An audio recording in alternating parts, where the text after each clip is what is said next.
Dans le cadre de la visite qu'il effectue dans le royaume du Maroc depuis le 12 octobre, le président de la République Alassane Ouattara a été reçu hier mardi à Rabat par Sa Majesté le roi Mohamed VI.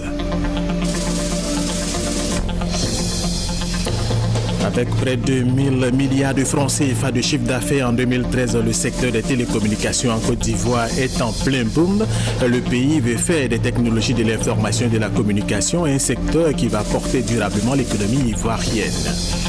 L'ONU réclame des moyens supplémentaires contre l'épidémie à virus Ebola. Le Conseil de sécurité s'est inquiété hier avec des chiffres très alarmistes. L'OMS estime qu'il pourrait avoir entre 5 000 et 10 000 nouveaux cas d'Ebola par semaine à partir de début décembre.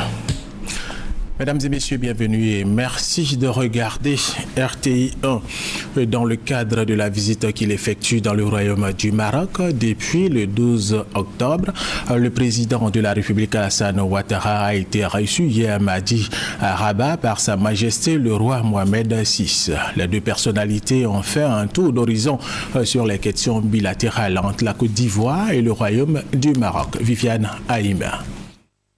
Dans la matinée de ce mardi 14 octobre, le président de la République, Alassane Ouattara, s'est rendu à Rabat, la capitale politique et administrative marocaine, où réside principalement le souverain chérifien, bien qu'il ait des résidences royales dans toutes les villes du Maroc, pour lui exprimer son amitié, son estime et sa gratitude pour le grand intérêt qu'il manifeste pour la Côte d'Ivoire, où il a déjà effectué 2 visites officielles depuis l'avènement au pouvoir du président Alassane Ouattara.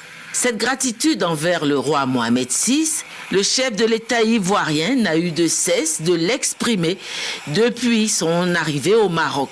C'est à bord d'un des avions royaux que le président de la République, Alassane Ouattara, a atterri ce mardi en fin de matinée à l'aéroport de Rabat-Salé.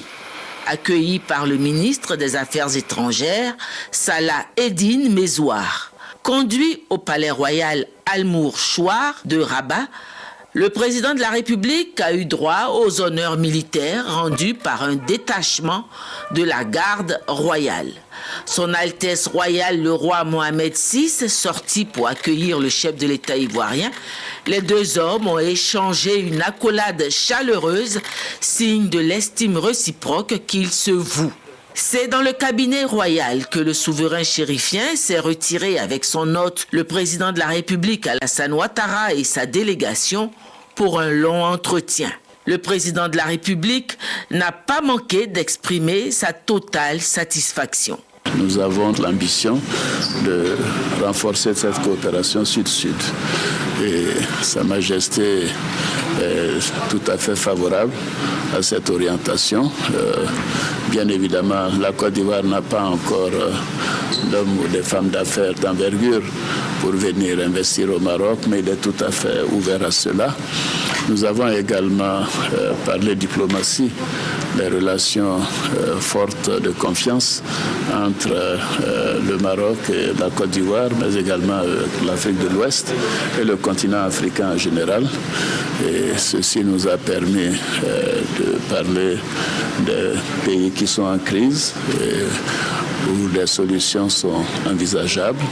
Nous avons parlé des questions internationales qui nous tiennent à cœur et qui ont un impact certain sur nos pays et sur le continent africain. Je voudrais saisir cette opportunité pour remercier à nouveau Sa Majesté pour l'hospitalité, pour l'accueil. C'est un accueil vraiment fraternel, chaleureux. Mon épouse et moi-même avons eu le très grand honneur également d'avoir la visite de la princesse Lala Selma.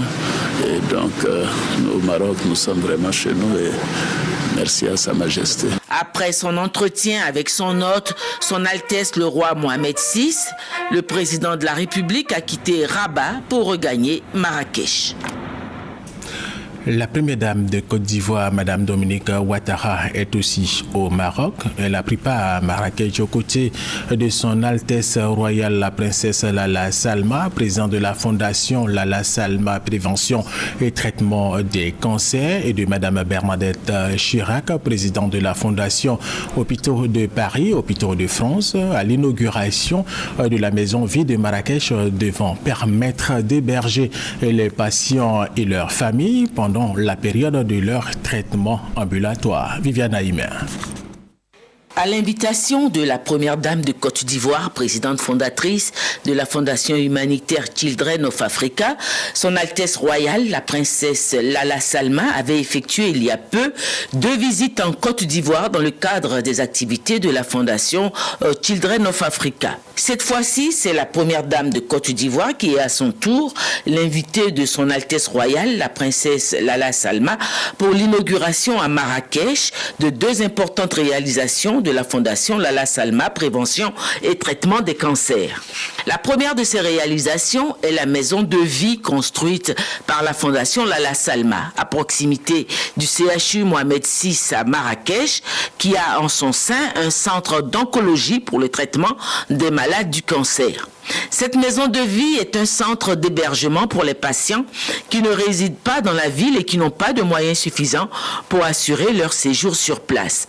Ce projet d'un montant global de 10 milliards de francs a été réalisé par la fondation Lala Salma avec le soutien du roi Mohamed VI et de la fondation des Hôpitaux de Paris, Hôpitaux de France, dont l'ancienne première dame de France Bernadette Chirac est la présidente. Ce centre d'hébergement comprend 22 chambres à 2 lits, une salle de séjour, un réfectoire avec cuisine combinée, une salle de jeu pour enfants, un jardin, une salle de réunion et des bureaux pour l'administration. Sa capacité d'hébergement est de 1450 admissions par an. Une visite des lieux suivie de la signature du livre d'or par la première dame de Côte d'Ivoire, Dominique Ouattara, et par Bernadette Chirac ont marqué l'inauguration de cet ouvrage à but humanitaire. La princesse Lala Salma et ses hôtes, la première dame de Côte d'Ivoire, Dominique Ouattara, et Bernadette Chirac, se sont ensuite rendus au CHU Mohamed VI pour inaugurer le nouvel appareil de soins que la fondation Lala Salma vient d'offrir au service de radiothérapie. Il s'agit d'un 2e accélérateur linéaire qui vient renforcer le plateau technique existant. Il va permettre de réduire considérablement le temps d'attente avant de pouvoir bénéficier de séances de radiothérapie. Ce don est d'un montant d'un peu plus de 9 milliards de francs. La première dame de Côte d'Ivoire, Dominique Ouattara, qui s'investit depuis plusieurs années dans l'action humanitaire à travers sa fondation Children of Africa, a livré ses sentiments à l'issue de ces 2 visites. J'ai été particulièrement impressionnée par la maison de vie de la fondation de la princesse Lala Salma, son Altesse royale, et cela m'a donné des idées peut-être pour faire la même chose à Abidjan. C'est pour ça que j'avais tenu à la visiter. On a également visité un service d'oncologie au CHU et c'était vraiment très impressionnant. À la tête chacune de sa fondation, les 2 premières dames se sont promis de poursuivre leur collaboration pour le plus grand bénéfice de l'action humanitaire sur le continent africain. Après le Maroc, rendons-nous aux États-Unis d'Amérique où se trouve le Premier ministre Daniel Cablon-Duncan. Il participe aux assemblées annuelles Banque mondiale, Fonds monétaire international. En marge de ces assemblées annuelles, le chef du gouvernement ivoirien a échangé avec le directeur général de Cantor Fitzgerald, une banque d'investissement américaine. Il a aussi eu un entretien avec le président du groupe BNP Paribas. Sylvie Touré est notre envoyé spécial aux États-Unis d'Amérique. Cantor Fitzgerald est un groupe américain de services financiers. Bien connu sur le marché des capitaux et dans le financement de l'immobilier, ce groupe veut mettre son expertise au service de la Côte d'Ivoire, notamment dans le financement des infrastructures et dans la garantie des prêts immobiliers qui pourraient aller jusqu'à 30 ans. C'est de cette offre et de bien d'autres encore que le directeur général de cette banque, qui doit ouvrir à Abidjan, a échangé avec le Premier ministre. Nous avons discuté avec le Premier ministre, ma compagnie Cantor Fitzgerald, comment envoyer les capitaux en Côte d'Ivoire pour aider aux différents projets d'infrastructure et aussi aider à densifier, si vous voulez, la structure financière de la Côte d'Ivoire. Tout comme le groupe Cantor Fitzgerald, BNP Paribas veut accompagner la Côte d'Ivoire. Mais cette fois, la banque déjà présente dans le pays avec 32 agences entend renforcer sa coopération avec une assistance financière plus accrue aux PME. Ce que nous voyons actuellement en Côte d'Ivoire, c'est véritablement un décollage fort de l'économie, une reprise du travail par les PME. Donc nous sommes attachés à deux choses. D'abord, financer mieux en volume, en conditions financières, et puis financer partout sur le territoire. La coopération japonaise, elle, est plus intéressée par le secteur des infrastructures. Des projets sont à l'étude pour doter Abidjan de nouvelles routes. Le vice-président de la JICA, Hiroshi Kato, effectuera dans les prochains mois une visite dans le pays à la demande du gouvernement ivoirien. Revenons en Côte d'Ivoire et parlons de la visite du ministre d'État, ministre de l'Intérieur et de la Sécurité, Ahmed Bakayoko, dans le Lodjibois, c'est dans l'ouest du pays. Le ministre d'État, Ahmed Bakayoko, après avoir rencontré les forces vives de la région, a aussi échangé avec les chefs traditionnels. Il les a invités à œuvrer pour la paix en Côte d'Ivoire. Franck Kouadio. Lakota, population et chefs coutumiers mobilisés pour accueillir le ministre d'État, ministre de l'Intérieur et de la Sécurité, Ahmed Bakayoko. Occasion particulière, la chefferie a désormais un espace pour les différentes rencontres. Un don de l'ONUCI et après la coupure de rubans symboliques, Ahmed Bakayoko et les têtes couronnées échangent. Motion de remerciement pour la revalorisation de leur statut, détermination à soutenir le président Alassane Ouattara le long de son mandat et quelques préoccupations, entre autres les questions des routes et autres voies d'accès aux localités alentours. On développerait Lakota. Nous ne cesserons jamais de dire que l'axe Lakota Sassandra, l'axe Lakota Fresco et l'axe Lakota Zikiso doivent être situés. Lakota ne sera pas oublié, dira le ministre Ahmed Bakayoko, mais il faut que tous se regardent dans la même direction. Les chefs de village sont donc invités à servir de relais. Accompagnez votre souhait de lancer un appel à tous les fils, à toutes les filles, pour participer au développement de notre pays. Un message bien perçu et pour matérialiser l'instant, le ministre d'État Ahmed Bakayoko est fait chef suprême du Conseil des chefs d'IDA, nom de baptême. Voici Théodore II. Les conclusions d'une étude sur les registres financières ont été validées hier mardi. Des pistes de solutions ont été proposées pour rendre les registres financiers encore plus dynamiques. Témoin, Noël Ngagno. Les régies financières, douanes, impôts, trésors présentent encore des insuffisances. Par exemple, les insuffisances de capacités, les capacités matérielles, les capacités en termes de ressources humaines, en termes de qualité de ces ressources humaines. Il y a aussi le cadre réglementaire. Par exemple, dans ce cadre réglementaire, il y a quelques absences de contrats de performance. Ces conclusions relèvent de l'étude faite par la CAPEC, celui d'analyse des politiques économiques du CIRES. Passer au crible ces conclusions, formuler des recommandations à propos pour permettre aux régies de mobiliser suffisamment de ressources propres nécessaires au redécollage de la Côte d'Ivoire après ces années de crise. Des financiers, des banquiers, des fiscalistes et autres ont consacré la matinée à cet exercice parce que la Côte d'Ivoire se fixe pour objectif d'être un pôle de développement durable d'ici à 2020. Et cela n'est possible en prime qu'avec ses ressources propres. L'étude a été validée après échange et discussion. Une piste de solution préconisée. Il est proposé de pouvoir accroître les ressources matérielles disponibles pour ces régies-là, de pouvoir redéployer suffisamment ces régies sur le territoire national, notamment à l'intérieur, parce qu'elles sont beaucoup plus concentrées à Abidjan, et également donner à ces régies les ressources humaines et former ces ressources humaines sur, par exemple, les questions de cybercriminalité aujourd'hui, leur donner les capacités nécessaires pour mieux faire face aux défis nouveau. Les pouvoirs publics vont se donner les moyens de traduire ces conclusions en actes. Parce que 2020, c'est dans 6 ans. Le Français Jean Tirole a été récompensé par le prix Nobel d'économie 2014. Il est polytechnicien, président de la Toulouse School of Economics. Jean Tirole a été primé pour son analyse de la puissance du marché et de la régulation. Tout à fait autre chose, le monde entier célèbre ce mercredi la journée mondiale du lavage de mains. Ici, en Côte d'Ivoire, cette célébration s'articule autour du thème « Le lavage de mains, une sécurité sanitaire ». Dans son message, le ministre de la Santé et de la lutte contre le sida met l'accent sur le respect des règles d'hygiène préalables à une bonne santé. Serge Colliard. Le respect quotidien de l'hygiène des mains sauve des vies.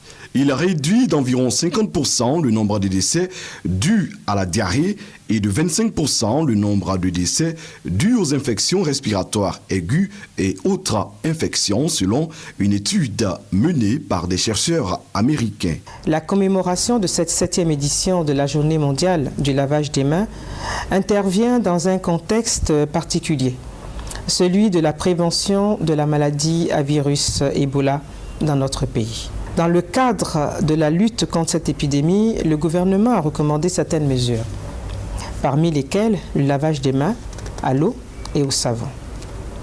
Ayant toujours à l'esprit que les mains sont vecteurs de germes et que le lavage des mains est un geste simple, accessible à tous, et c'est un geste qui s'impose à nous.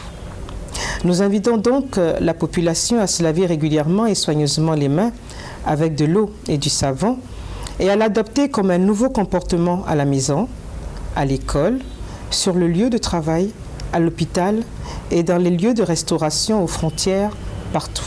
En Côte d'Ivoire, à l'occasion de la journée du lavage des mains autour du thème « Le lavage des mains, une sécurité sanitaire », le gouvernement a renforcé l'appel en faveur des pratiques d'hygiène améliorées, assurer un bien-être aux populations et le garantir une bonne santé. Ce mercredi également, le monde entier célèbre la femme rurale pour sa contribution à la vie familiale et sa lutte contre la famine. En Côte d'Ivoire, cette journée est célébrée pour rendre hommage à toutes les femmes du monde rural. Doigt des lasers. Selon les Nations Unies, la femme représente 2/3 des personnes vivant dans les zones rurales et 50% des agriculteurs dans le monde. Ces braves femmes fournissent plus de 80% des produits vivriers sur les marchés et participent à l'autosuffisance alimentaire. Pour leur rendre hommage, une journée a été dédiée par l'Assemblée générale des Nations unies le 18 décembre 2007. Le 15 octobre de chaque année est la date choisie pour célébrer la femme rurale partout dans le monde. Chers compatriotes, la Côte d'Ivoire célèbre la Journée internationale de la femme rurale. Pour cette année, le thème suivant. Problématique de l'émergence des zones rurales, quel rôle pour la femme rurale? C'est l'occasion pour le gouvernement de rendre un hommage mérité à toutes ces femmes courageuses et travailleuses pour leur inestimable contribution au développement de notre pays. La ministre de la Solidarité, de la Famille, de la Femme et de l'Enfant exhorte les Ivoiriens à accorder à la femme rurale une place de choix dans les instances de prise de décision. Dans l'optique de mettre en exergue le rôle prépondérant des femmes rurales dans notre pays, les préjugés, stéréotypes et injustices à l'encontre de la femme rurale devront faire place à des mentalités et à des approches objectives et équitables. Un défi à relever pour une exploitation rationnelle du concept égalité du genre en Afrique et en particulier dans notre pays. Deuxième grand titre de cette édition, avec près de 1000 milliards de francs CFA de chiffre d'affaires en 2013, le secteur des télécommunications en Côte d'Ivoire est en plein boom, l'on peut le dire. Le pays veut donc faire des technologies de l'information et de la communication, un secteur qui va porter durablement l'économie ivoirienne. Lansina Ouattara. Bâtir une économie numérique dans un environnement harmonieux, c'est l'ambition de l'autorité des régulations des télécommunications et des TIC de Côte d'Ivoire, ARTCI, d'où la construction d'un nouveau siège social inauguré par le ministre de la Poste et des TIC, Bruno Nabagné-Koné. Dans un secteur en pleine croissance, avec des réformes engagées depuis près de 3 ans, il faut désormais compter avec les télécommunications et les TIC, représentant près de 7% du produit intérieur brut. L'État entend ici développer davantage le secteur porté par les entreprises privées, avec pour but la création de richesses et un accès au TIC pour tous. Depuis la naissance de l'Internet, les TIC de façon générale ont changé de dimension, sont devenus aujourd'hui un moyen pour créer la richesse. C'est extrêmement important d'intégrer cette évolution dans les aspects de régulation dont nous avons la charge. Au-delà de ce rôle d'accélérateur de l'économie nationale, c'est faire en sorte que les TIC soient considérés désormais comme un besoin de base des populations. Devant le Conseil des régulations, la direction de l'entreprise et le personnel en charge de la réglementation de la poste, du commerce électronique et de la protection des données à caractère personnel, le ministre a insisté sur le sens de cette mission. Mon avis est qu'il faut que vous ayez une approche constructive et une approche pragmatique des questions, des régulations qui vous sont posées. La régulation que nous faisons, ce n'est pas une régulation théorique. Ce n'est pas une régulation, j'allais dire, pour faire plaisir au texte. Ça doit être une régulation pour contribuer au développement du secteur. Si une décision n'est pas bonne pour contribuer au développement du secteur, il ne faut pas la prendre. Au cours de cette rencontre couronnée par une séance de travail et des échanges, le pari a été pris de faire preuve de rigueur, de transparence et d'intégrité avec la défense des intérêts des consommateurs, des entreprises et de l'État. Autre sujet, le comité de pilotage du projet d'appui à la modernisation et à la réforme des universités et grandes écoles de Côte d'Ivoire a tenu une réunion avec le chargé de la coopération de l'ambassade de France en Côte d'Ivoire. Objectif, renforcer les capacités du système de l'enseignement supérieur en finançant les projets de recherche. Noussangari Graskando. Des recherches efficaces et performantes. C'est la feuille de route que se donnent les universités et grandes écoles de Côte d'Ivoire. Pour ce faire, un comité de pilotage est mis sur pied. Il est dénommé Amiruge CI, appui à la modernisation et à la réforme des universités et grandes écoles de Côte d'Ivoire. Objectif, créer des conditions propices au développement du système de l'enseignement supérieur et renforcer les capacités des équipes de recherche. La recherche, c'est vraiment le parent pauvre de notre système. Or, sans recherche, nous ne pouvons pas atteindre les objectifs économiques et de développement que nous fixons. Sans recherche, sans une recherche efficace, performante, nous ne pouvons pas atteindre l'émergence. Il nous faut donc une recherche efficace. 10 projets de recherche ont été retenus, notamment dans le domaine de la santé et de la technologie, par le comité de pilotage. Ils seront financés à hauteur de 850 millions de francs CFA.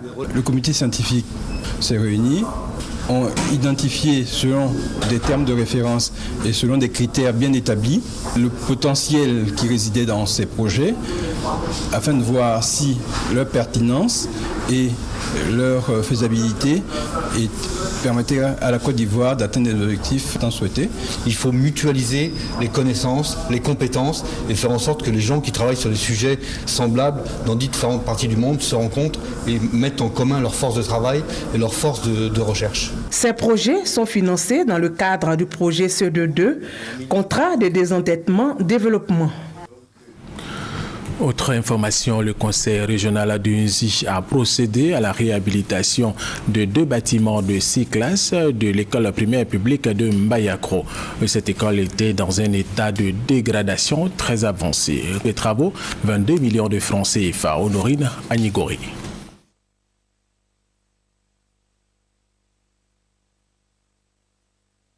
Donnant les raisons de cette réhabilitation, le président du conseil régional d'Unzi, Bernard Kofi Nguesson, a expliqué que l'institution qu'il dirige s'est fixée comme priorité de concourir au développement de la région d'Unzi en la sortant de sa trop grande léthargie. C'est pourquoi son équipe et lui se sont donnés comme priorité d'offrir des temples du savoir idoines aux élèves, ce qui explique la réhabilitation des 6 classes de l'école primaire public de Ndayakro à 24 km de Dembokro. Coût de l'opération, 22 millions de francs CFA. Le président du conseil régional d'Unzi a interpellé les cadres du village à jouer leur partition dans cette Côte d'Ivoire qui se veut émergente à l'horizon 2020. Au nom des populations, la présidente de la mutuelle de Ndayakro, Béatrice Yao Cabron, a saisi l'occasion pour remercier le président du conseil régional d'Unzi et ses membres pour avoir transformé les salles construites en terre en briques. Le mouvement national de soutien à la candidature unique au sein du RHDP, Monasco RHDP, s'implante à Samo dans la sous-préfecture de Bonoa. Ce mouvement s'organise pour la victoire du président de la République Alassane Ouattara à la prochaine élection présidentielle. Candidat unique du RHDP, Hamza Diaby.